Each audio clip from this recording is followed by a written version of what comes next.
삼성 고위 임원들, 네. 특히 이제 사장급들 이상 네. 보면 BMW 많이 타시더라고요. 오랜 협력 파트너니까요. 뭐 7시리즈 이렇게 타고 다니시다가 네. 이제 뭐랄까요, 이제 그 고문직으로 물러나시거나 그렇게 되면 바로 벤츠로 바꾸시던데.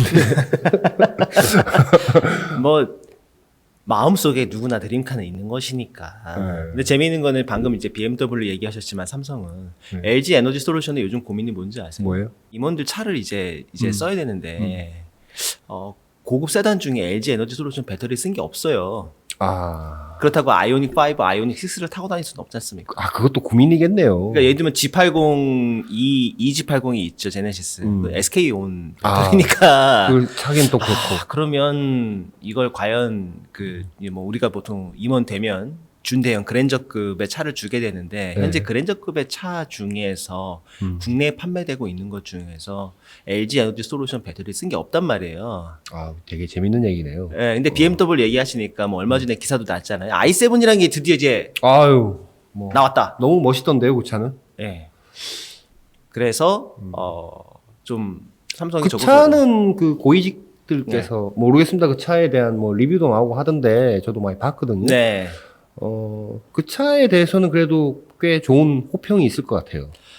아무리 이러쿵 저러쿵 해도 네. 그 한 회사에 그것도 BMW는 플래그십인데. 또 이제 고급 브랜드로 이미지 되어 있는 회사에 네. 가장 최상위 플래그십 세단에 대해서 이제 얘기를 하는데 네. 예를 들면 이제 재미있는 구도가 재미있게 됐죠. 네. 이미 벤츠가 EQS를 내놨기 때문에 이 QS는 근데 S급은 S 클래스급은 아니잖아요. 아니 S클래스급 맞습니다. EQ2가 그러니까. 있으니까. 아니 근데 이제 실제로 S 클래스를 타는 사람들이 이 QS를 탔을 때 이 차가 S 클래스급에 준하는 뭔가 승차감이나 뭐 이런 걸 주느냐 하면 또 그게 아니다라는 평가들이 전문 리뷰어들 그런 그렇죠. 얘기는 하던데 네. BMW i7 같은 경우는 그래도 거의 동일한 어떤 뭔가 차체와 뭐 여러 가지 이제 뭐랄까요, 그 바디 뭐 서스펜션 이런 것들이 다 있어서 평가가 좋더라고요. 평가가 좋을 수밖에 없는 게 네. 그간 BMW가 내놨던 차들을 보면요. 네. 거의 대부분이 PHEV였어요. 플러그인 하이브리드였고요. 네. 그럼 i3는 너무 작고 네. i4가 이제 뭐 작년부터 이제 나오기 시작했지만 그건 또 이제 중형 세단이고 네. 그러면 그 중간에 없잖아요. 준대형이든 대형 세단이든 그럼 BMW로 치면 5 시리즈나 네. 아니면 6 시리즈, 7 시리즈의 순수 전기차가 있어야 되는데 5 시리즈 같은 경우에 국내 베스트셀링 카죠? 다 PHEV죠. PHEV죠. 이게 그러다가 갑자기 이제 갑자기는 아니죠. 뭐 준비는 i7이 이제 나왔으니까 그러면 이제 나올 게 뻔하죠. i6, i5 뭐 이렇게 준비돼서 나오지 않을까 하는 보통 거죠. 플래그십에 먼저 해놓고 밑으로 이제 쭉 내리니까. 쭉 내리니까요. 그래서 지금 BMW는 배터리를 어디서 받습니까? 전기차용. 크게 네. 세 군데로 이제 정리를 하겠습니다. 네. 일단 삼성 SDI가 있고요. 네. 그다음에 중국의 CATL, CATL. CATL 있고 양대 축으로 보게 되면 SDI, CATL. 그 둘 중에는 누가 더 많이 넣습니까? 기간이 되게 굉장히 중요한데요. 기간별로 보게 되면 여전히 삼성 SDI죠. 왜냐? 13년 협력을 했기 때문에 그 전에 BMW가 시범적으로 내놓았던 전기차들 i3부터 시작해서 현재 뭐 i4나 아니면 이제 플러그인 하이브리드 차들에 들어간 대부분의 배터리는 이제 저거죠. 그 삼성 SDI 배터리를 쓴 것이고 국내에 들어오는 이제 SUV들이 있습니다. iX 시리즈들. 왜 중국산 배터리 나쁘지 않다면서요? 이게 바로 포인트인데 제가 여러 번 말씀드렸지만 완성차에서 무슨 업체에 배터리를 썼느냐가 세일즈 포인트, 소거 포인트가 되기가 어려워요. 예를 들면 애플에 뭐 소니 이미지 센서 들어갔기 때문에 성능이 좋으니까 나는 아이폰을 사야겠다 이러진 않거든요. 아니, 조립도 다 중국에서 하지 않습니까? 그러니까요. 네. 그래서 중요한 거는 결국 소비자가 봤을 때 지금 테슬라도 마찬가지입니다만 작년 하반기부터 들어오는 물량들은 중국 리튬 인산철 CATL 거 쓰거든요. 네. 그렇다고 해서 테슬라 모델 3의 어떤 소비가 난 저거 중국산 배터리 썼으니까 안 살 거야. 이거는 좀 다른 차원의 문제고. 그래서 이제 본론으로 네, 이제 들어갑시다. 너무 이제 얘기하겠습니다. 서론을 좀 길게 얘기하시는데 예. 지금 이재용 회장께서 삼성의 회장께서 BMW 회장과 만난 이유가 있었다.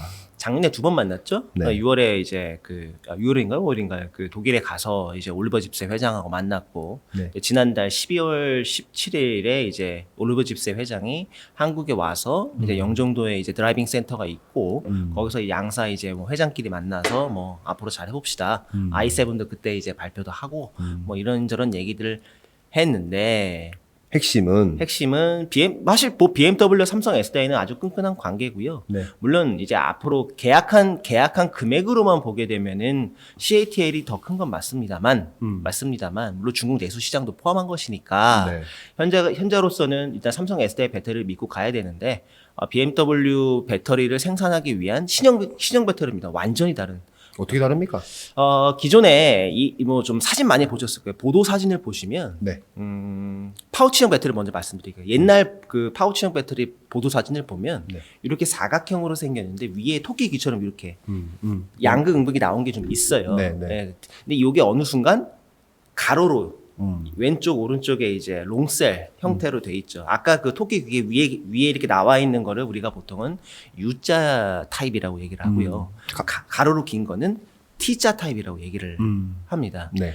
그동안 삼성 SDI를 포함해서 많은 CATL 등등 많은 각형 배터리가 파우치형 배터리의 U자 형태의 그 배터리 규격이랄까요? 어떤 폼팩터를 가지고 있었죠. 네. 이 얘기인 즉슨 양극, 음극이 위에 박혀 있고 어느 정도 높이가 있고 약간 정사각형에 가까운 형태의 각형 배터리를 가지고 있었는데 네. 이번에 그 삼성 SDI가 신형 배터리를 개발한 거는 아까 말씀드렸던 T자 타입처럼 양 왼쪽에 길게 네.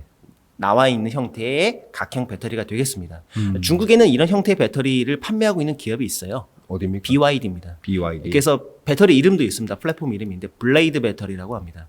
그러니까 CATL이 셀투팩 CTP를 내놓으니까 이제 BYD가 또 경쟁자잖아요. 뭐 만년 2등이긴 한데 이제 이쪽에서도 얇은 칼날 같은 배터리로 에너지 밀도를 높였다. 근데 그 모양을 보니까 옆으로 긴 형태의 배터리였고 이거를 이제 삼성 SDI도 근데 그 BYD는 LFP고요. 리튬 네. 인산철이고 네. 삼성 SDI는 3원계 배터리로 이 배터리를 파이널 라인을 천안에서 돌렸더니 아주 성과가 뭐 괜찮아서. 좋았다고 합니다. 어쨌든 그렇게 되면은 밀도가 높아진다라는 거군요. 밀도도 관련이 있지만 가장 중요한 거는 자동차 전기차의 폼팩터를 그 무게 중심을 더 낮출 수가 있어요. 그러니까 아까 말씀드렸지만 그 BMW의 전기차, 그러니까 자동차 완성차의 특징이 있죠. 펀 드라이빙, 뭐 날렵한 핸들링이나 뭐 쫙 고속에서 깔아주는 그런 것들이 운전의 있는데, 재미 뭐 그렇게 그쵸. 하죠. 네. 근데 그러려면 그 각형 배터리가 이렇게 그 높이가 좀 있잖아요. 네. 높이가 높으면 불리하겠죠. 밑으로 깔려야 되겠죠. 그러려면 이 각형 배터리의 높이를 낮춰줬어야 됐고, 그 이제 로우 헤이트 이제 셀이라고 얘기를 하는데 네. 이거를 이제 개발을 했고 그거를 이제 새로 짓는 헝가리 배터리 공장에서 네, 생산을 맞습니다. 하겠다라는 것입니까? 맞습니다. 그러면 헝가리의 새로운 공장은 언제 착공을 합니까? 4월부터 착공합니다. 올해 4월이요? 올해 4월이요. 거기는 지금 투자 금액이 얼마 정도나 되죠? 일단 저희가 추정을 좀 해보겠습니다. 기존에 1, 2공장 그 1, 2공장의 오른편에 도로가 하나 있고요. 그 도로 건너편에다가 땅을 샀고요. 네. 거기다가 이제 지을 건데, 2공장, 가장 최신 공장이죠. 여러 가지 그 투자 비용을 그냥 이것저것 더해보면 약 1조 원 정도로 추정이 되고, 용량 캐파는 30기가와트시 정도입니다. 1기가에? 아니요, 그 1조 원. 1조 원에? 1조 원에 30기가 정도 지금 이제 캐파를 가지고 이제 투자를 계속 하는 중이고요. 그럼 새로운 공장도 1조 원에 30기가와트시 정도 된다라는 얘기를 추정할 수 있는 겁니까? BMW 전용 공장이기 때문에 확신할 수는 없지만 기존 거는 전용 공장 아니었던 거예요? 뭐 전용 섞여 있었죠. 어디 넣었어요? 폭스바겐도 있고요. 폭스바겐이 아니라 폭스바겐이 있었습니다. 레거시 플랫폼에 들어가는 게 있었고 뭐 일부 이제 볼보나 이런 이제 나머지 전기차 업체들인데 주로 이제 BMW였지만 이번에는 폼팩터 자체가 바뀐 신형 배터리를 거기서 새 공장에서 짓는데 3공장이라고 그냥 임의로 하겠습니다. 세 번째 공장. 네, 3공장에서 기존 길 건너편에 올해 4월부터 착공을 할 것으로 저희가 좀 파악을 했고요. 그럼 착공 끝나고 장비 들어가는 시기는 언제 정도로 봅니까? 일단 뭐 착공이라는 게 그 기초 공사를 좀 하고 저희가 이제 뭐 제가 그 건설 엔지니어는 아닙니다만 프리캐스트 콘크리트라고 합니다. 그러니까 프리캐스트 콘크리트가 뭐냐면 일종의 레고 블록 같은 걸 미리 만들어 놓는 거예요. 콘크리트를. 그거를 만들어 놓고 공장을 조립하듯이 이제 쌓아 올라가는 거죠. 그 공사를 4월부터 한다는 겁니다. 그러니까 언제 끝나는지는 알 수가 없죠. 그렇죠. 올해 4월에 시작하면 내년 이맘때쯤에 골조 공사가 끝날 거예요. 건축 외벽이나 이런 것들이 끝나게 될 겁니다. 그 즈음에 이제 장비 발주가 그 나오는데 즈음이니까 빠르면 연말, 내년 초 이맘때 장비 발주를 하게 되는데 사실은 이제까지의 삼성 S대 신형 파일럿 라인 할 때 장비 넣은 기업들이 있을 거 아닙니까? 네. 그 기업들 쓰겠죠? 그러면 거기는 캐파도 어쨌든 아까 말씀하신 대로 비슷한 규모로 될지 않겠느냐라고 추정하시는 추정하는 거죠. 거죠. 그러면 추정입니다. 1조 원에 한 30기가와트시 정도. 예, 그 정도 되는데 이제 신형 배터리의 의미는 그 안에 들어가는 여러 가지 이제 그 폼팩터가 바뀌었잖아요. 네. 요 배터리 지금 만드는 배터리가 젠 5라고 말하는 배터리인데 이게 뭐 젠 6가 될지 뭐가 될지. 이름 될지 모르겠지만 네. 이 폼팩터를 주력으로 좀 밀 가능성이 높아졌다. 아무래도 BMW가 아주 중요한 고객사니까요.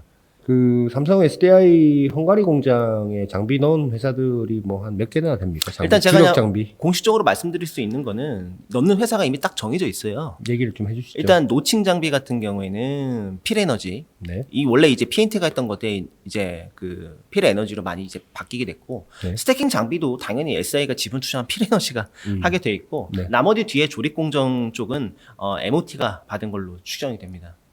MOT 여기도 대표님이 그 삼성 S대 출신이시죠? 여기까지 하시죠. 네 여기까지 하겠습니다. 고맙습니다.